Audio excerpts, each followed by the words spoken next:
At the time of Noah, God saw that the wickedness of humankind had become great on the earth.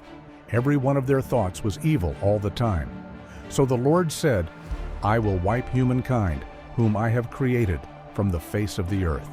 The earth was filled with violence, and all living creatures on the earth were sinful. That sounds a bit like today, doesn't it?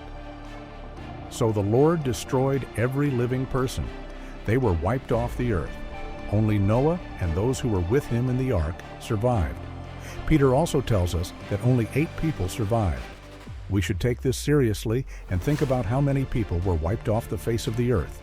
There are different thoughts. Some say 200 million and others 10 billion or more.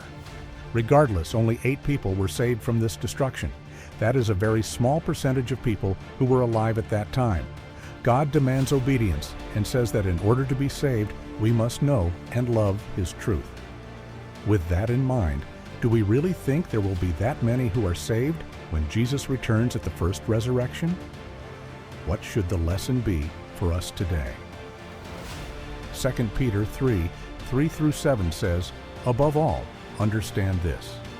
In the last days, blatant scoffers will come, saying, 'Where is Jesus' promised return?'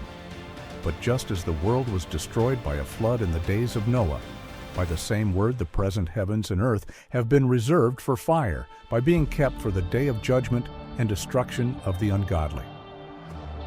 Luke reminds us that people were eating, drinking, and getting married right up to the day Noah entered the ark.